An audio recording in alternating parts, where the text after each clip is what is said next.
Insellmilkom, Sinjuri, grazzi li qed issegwu il-programm mill-Belt Valletta llum. Sa nibdew b'intervista bl-Ingliż għal dawk li ma jifmux il-Malti u dawk li preferu l-lingwa Ingliża. Sa nitkellem ma' Dr. Peter Agius u sa nitkellmu dwar id-ġrajiet kurrenti llum.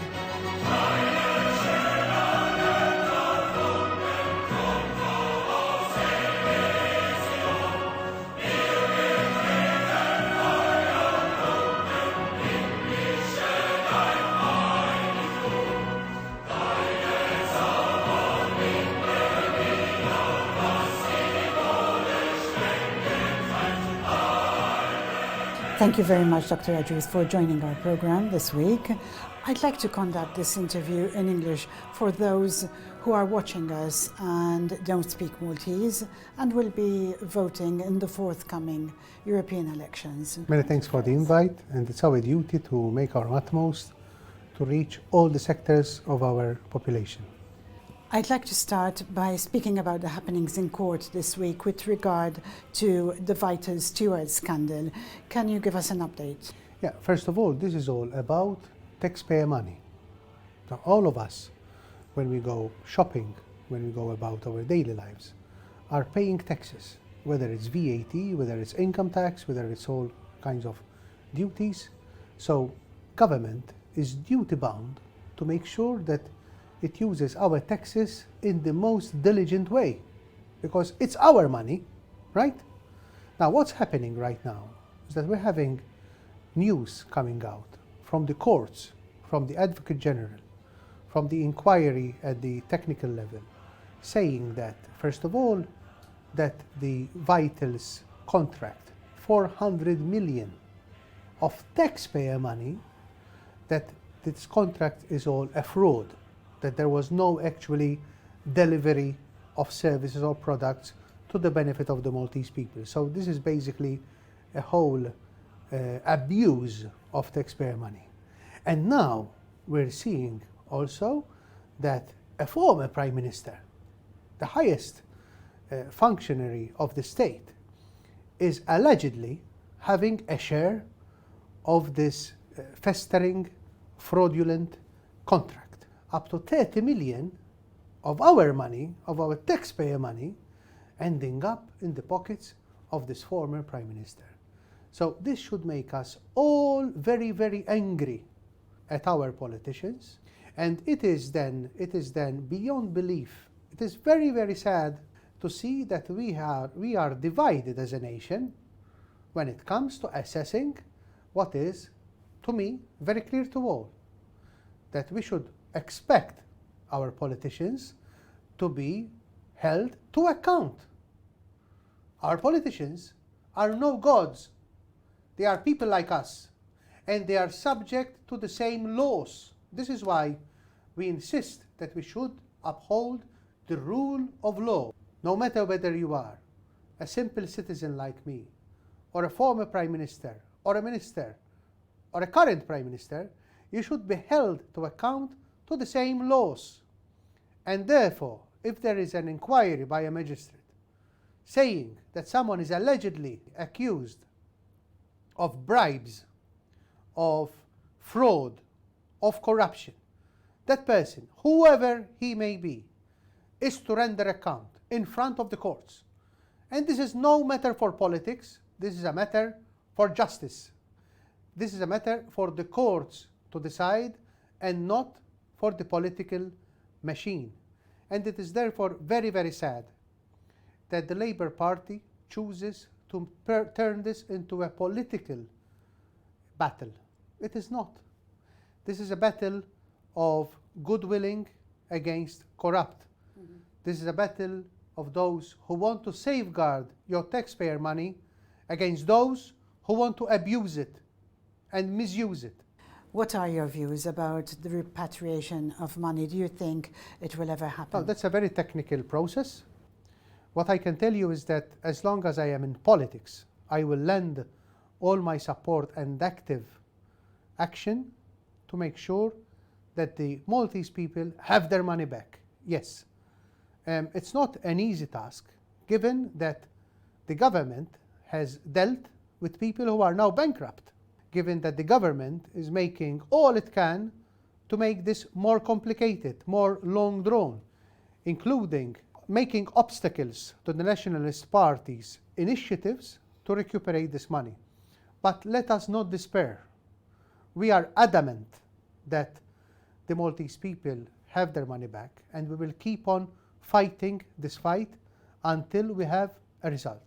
What impact, in your opinion, does the corruption, this case about fighters, stewards, have on Malta as a member state within the European Union? Of course, Malta as a member state is now subject to regular reporting, okay, when it comes to our credibility in our upholding of the rule of law, in our upholding the values of justice and transparency, right?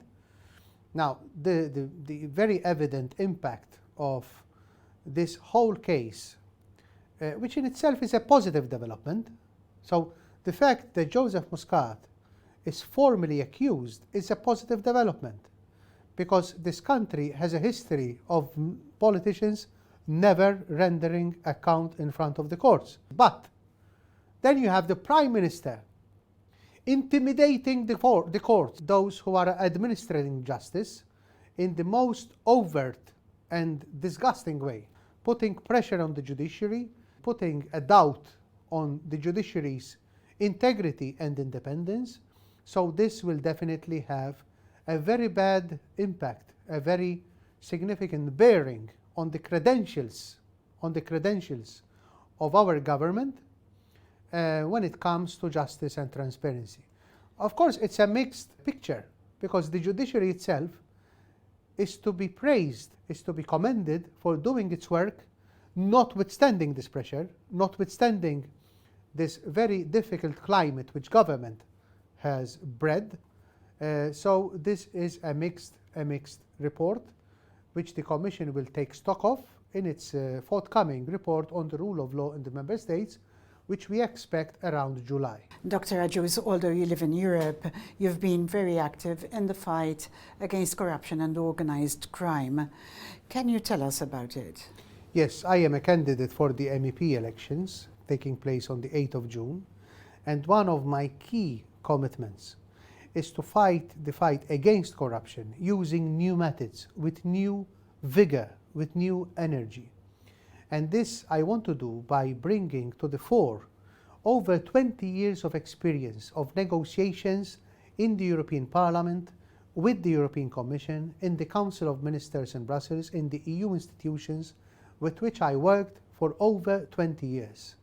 So I think we can achieve more results if we build on the political pressure that was made by my colleagues in the European Parliament up till now, but also put the fight at the technical level by using all the technical tools at our disposal, including the Office Against Fraud, OLAF, who is tasked with investigating fraud in the Member States, especially those involving EU funds, including a closer collaboration with the European Public Prosecutor's Office, which is now running in its second year and which has already detected 14 cases of fraud taking place in Malta involving EU funds, including using specific EU laws. For instance, the public procurement legislation, for instance, the money laundering legislation. We must bring the fight at the technical level and be ready to go full way, because this is what our people deserve.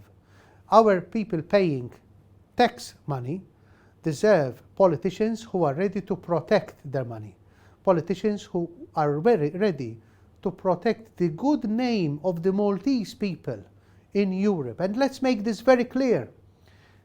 Malta is not Joseph Muscat. Malta is not Roberta Bela. Malta is not the Labour Party.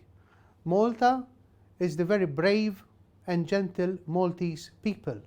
And this is why I want to be in the European Parliament, to bring our name to the fore as a nation of brave people who are ready to uphold values and to make the best out of EU membership. Because we acceded to the EU to bring its benefits to the Maltese people, including EU funding, including opportunities, and including EU laws which are tailored to our needs. Peter, I'd like to address the infrastructure in Malta. I received numerous messages, especially after this program, with comments. It's impacting our quality of life, our traffic, the construction, absolutely everything, and the overpopulation. What are your views about the economic model here in Malta? Yes, in fact, wherever you look, you see the symptoms of a country which has grown in size of the population, but has not invested enough in the services that it needs to keep the population happy and served well. If you look at our hospitals, you see that people are ending up spending 9 hours in emergency services, in waiting rooms full of people, and those people tend to be also coming from third countries, because the government has this model of importing all kinds of third country nationals, to supply our labor force without a clear understanding of our needs, without an impact assessment on how all this influx of population is affecting all our quality of life. If you look at our roads, you end up spending 40 minutes for a trip which would normally take 10 minutes. If you look at our beautiful seas, you see that time and time again we have beaches which are being closed to the public because of sewage overflowing in these beaches. But we were expecting that, in fact. Of course, it's highly predictable. Yes. In fact, last year there were 9 beaches which were closed. Last year we had electricity blackouts happening, and we expect more electricity blackouts happening this year. And these are all symptoms of a government who is not really running the country in a serious way, not running the country in a professional way, but leaving most of these most essential things to be handled to the whims and to the management by crisis. To deal with this, we must first and foremost take stock of the fact that this country is indebted to the very top. We have up to 10 billion deficit now, so we're in a very delicate and critical situation where we have the need to invest heavily in infrastructure, in our sewage systems, in our electricity systems, in our hospitals. But we are lacking the liquidity, the money, to actually invest. And this is where we must make better use of the European Union, right? I don't want the government to spend more on infrastructure without a plan. We should have a clear plan and a clear way how we can pitch into EU money to make the big leap forward for our infrastructure. For a country which is hosting now, over 150,000 third-party nationals, okay? I hear that it's more than that. We need to do the infrastructural investments to actually live a quality life. And the European Union, through its grants and loans, also loans, okay, including interest-free loans, including loans with very good credit rating, because it's the Commission, European Commission, borrowing money instead of individual member states. The Commission and the European Union and the European Investment Bank can play a critical role in making sure that Malta makes the big leap forward in our investments. Do you believe that Malta is an easy gateway for third country nationals into Europe? Yeah, it could be. The problem is that it needs to be planned. Okay, so first of all, we are having a situation where third country nationals are coming to Malta without a clear plan of how many years and in which setting are they settling here? Are they coming here for a few years? So it depends, and then there is other member states and other non-member states like the UK, which are also shaping their policies at the same time. Do you believe that we need so many taxi drivers coming from abroad to Malta? Isn't it making the roads more congested? The food deliveries, do we need all these food deliveries, in your opinion? No. People are sending messages to me after this program about the lack of language skills that these people have, not Maltese, not English, and also the lack of direction. They do not know our roads. So this is causing more havoc, really. Naturally, from a consumer point of view, when you have competition, when you have very, very high-level competition with thousands offering the same services, it can have a beneficial effect for the consumer, because getting a taxi nowadays, sometimes it's €5 instead of 15 or 20. So naturally, from a consumer perspective, there is this aspect. But there is a downside to that, and that is that without a plan, you're ending up eliminating from the market the people who entered into that profession to make a decent living.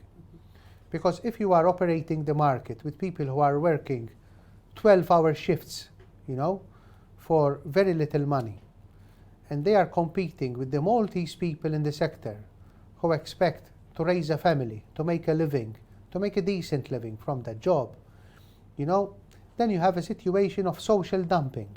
And it is very ironic that with a current Labour government, who should take care of the smallest in society, of the worker, of the small self-employed, the guy with the small business, the guy with the startup, you have a situation where you have this cutthroat competition with operators sometimes employing 10, 15, 20 third country nationals for a pittance, for very little money, and then flooding the market. This is all the outcome of a politics without foresight, without plan. And yes, in some areas, we need to go back to the drawing board and make a clear carrying capacity study.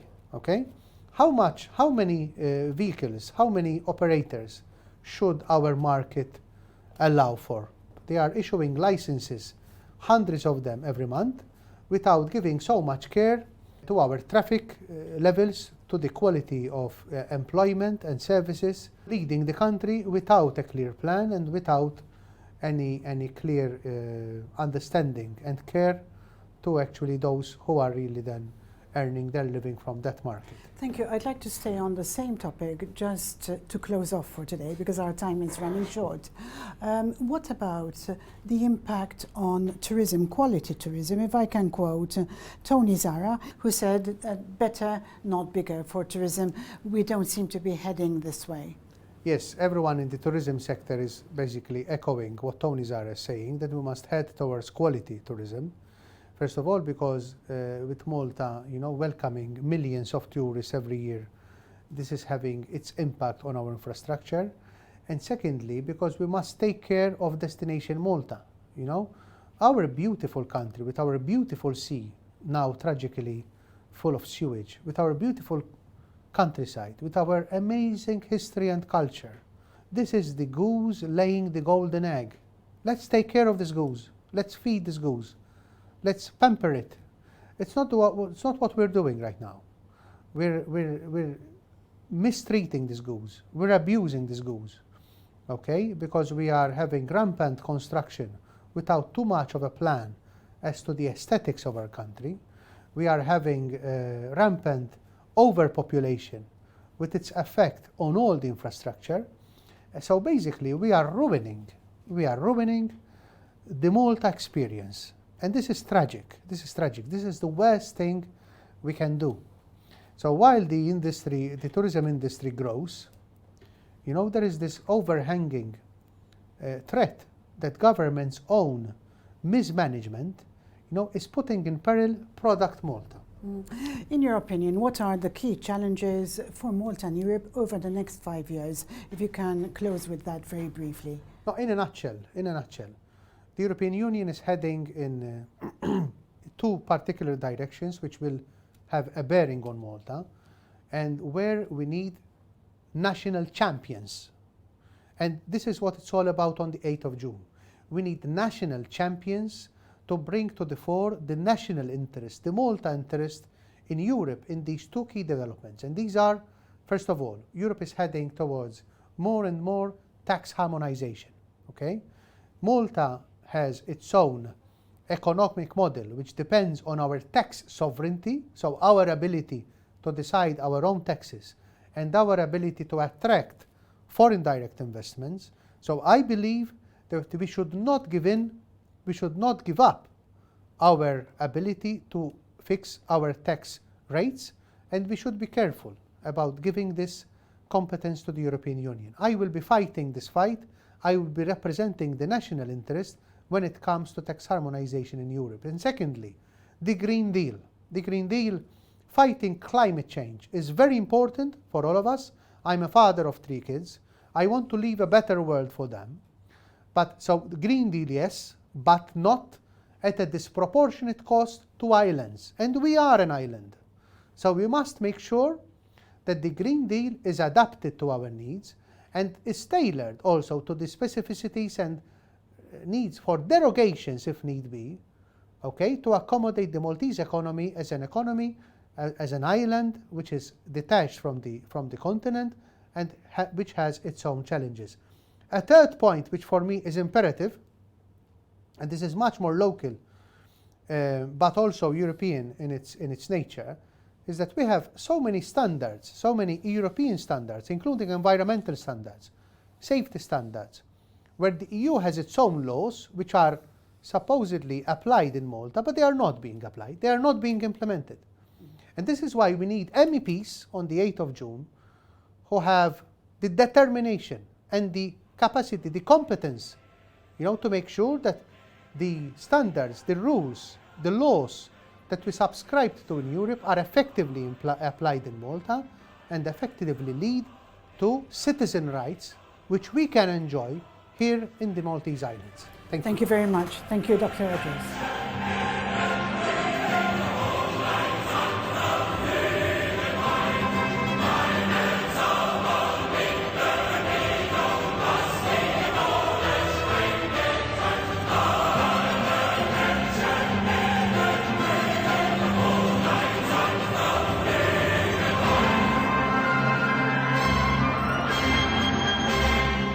Thank you for watching our current affairs update in English with Dr. Peter Agius, a candidate for the European Parliament elections. May I remind you that on the 8th of June, you'll have the opportunity to vote for the European Parliament elections and the local council elections. I would like to encourage you to vote for the candidates of the Nationalist Party. With regard to the European elections, there are 8 candidates. You will need to choose your preferred candidate and give them your number 1 option, and carrying on to vote for the other 7 candidates as the vote gets carried forward if it's not used by the first candidate. Should you have any comments, any queries, any questions about the European Parliament elections or the local council elections, please contact us on the number that appears on the screen. I'm Leah Hogg for Net TV.